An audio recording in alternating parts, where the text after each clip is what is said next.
My sister is a doctor in London and she was treating the COVID patients. So we all knew that at some point she's gonna get COVID-19 as well.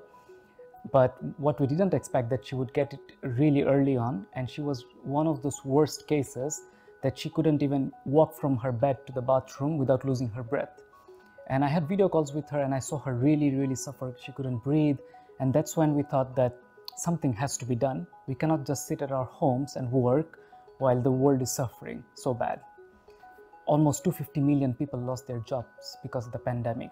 Can we really afford another pandemic? No, we cannot. So we started to look for solutions why it actually started. And that's when we found out that hospital-acquired infection is one of the biggest problems according to World Health Organization. And there are solutions to stop it. But the problem is they're so expensive that only the richest of the richest could afford it. So the richest hospital in Dubai or the richest hospital in London, they could afford a robot for disinfection.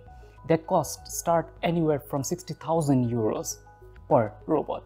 So that's out of the reach of any public hospitals or institutions. And that's when we thought that, okay, this is the problem, this is the solution, but this is not really the solution unless you drop the price of that and make it really accessible to the masses. So that's when we started working on it, and our target was to make it really affordable for a public hospital. So that's where our pricing strategy is, and that's where our value proposition is with the robot.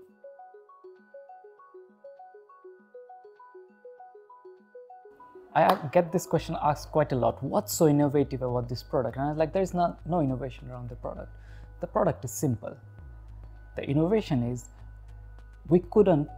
the technology was not advanced enough earlier so that you can have a product like this. So hospital-acquired infection, it's nothing amazing. It's something simple, very simple. You go to a hospital with a broken arm, let's say, and you're sitting on the chair, but there was a patient or somebody with infection sitting there yesterday or day before yesterday, but you cannot really disinfect everything in a hospital by spraying alcohol-based solutions. It's just not possible. It's not feasible. And so you sat there in the chair, and now you got the virus or bacteria, whatever, and now you go home, you spread it to your family, and surprisingly enough, just in Europe alone, 9 million people get hospital-acquired infection, and 100,000 of them die every year. Such a simple thing, but there was no solution, universal solution. So we thought of, we have UVC lights, which have been used in the scientific community since 50 years, that can disable a bacteria or virus by disabling their DNA structure, breaking down. So we thought, okay, but you cannot really put UVC lights everywhere. It's an architecture problem or infrastructure-wise problem. So how about we have a robot which has UVC lights on it, which can navigate autonomously and disinfect a hospital when there is nobody at night, or in wards where a patient checks out of a room, and before the next patient, you just press a button, the robot goes on its own, it disinfects, and it comes out. Now, why a robot? Why cannot a human do it? The healthcare system is so much strained and lack of workers that you cannot really put more pressure on the existing infrastructure without automating it. So that made the most sense to automate that. And actually, even in surgery rooms, they need to disinfect after every surgery, which usually takes 1.5 hours. But with our robot, we did it in less than 10 minutes.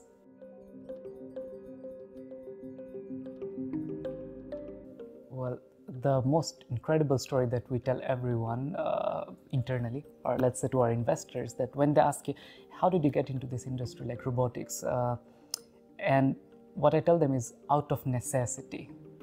Why out of necessity? We needed to do this. The world was waiting for it. But the problem was when me and my co-founder Ivan, when we met, and I pitched him the idea, let's do this.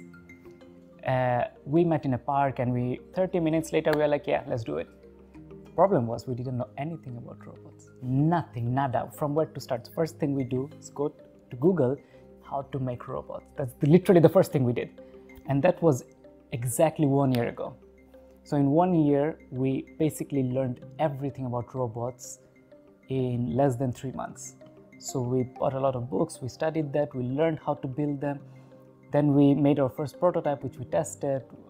We won an award in Gdynia, and then the traction really started to roll. We got a lot of investors. Two of the biggest VCs from Europe, they invested in us. And when they hear it, like, so you didn't know anything about robots, and you just basically did it from the scratch. And I'm saying, and then that's when I tell them, this is exactly why we did it, because we didn't know how hard it was. And this is exactly why our robot is technologically so different than our competitors, because they studied that. So their mind was focused, we have to do this, and they knew how to do it in a certain way. We didn't. So we designed it in a way that a non-engineer wouldn't think about. And that's exactly why our product is so much affordable to manufacture easily.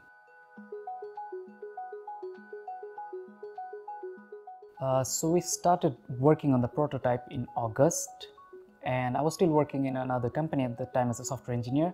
So my routine was basically wake up at 8 a.m., go to your work, finish at 4 p.m., then go to the second work, do till midnight, and then you sleep 8 hours. So 8 hours there, 8 hours there, and then sleeping for 8 hours. That was basically my schedule until December.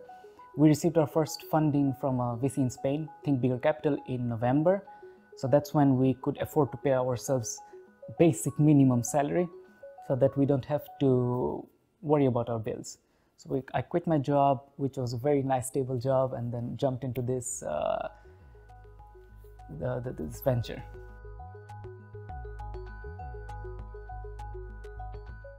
For me, entrepreneurship is when you're not satisfied what's existing in the world.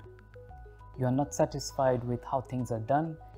You believe that you can improve certain things, or you can have a positive impact on the world, economically, environmentally, anyway. You can have a positive impact, and you are eager to sacrifice everything else to achieve that goal.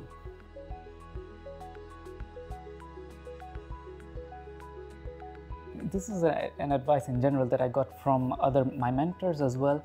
So this is not my first startup. I failed way more miserably in 2 more startups where we lost a lot of my own money and investors' money as well. But this is what entrepreneurship is. You start, you fail. Everybody knows it. Everybody wants to do it, because if you're challenging the world in a way, it's like we are challenging now well-developed industries with our product. So if you're challenging them, you expect to have a fight back.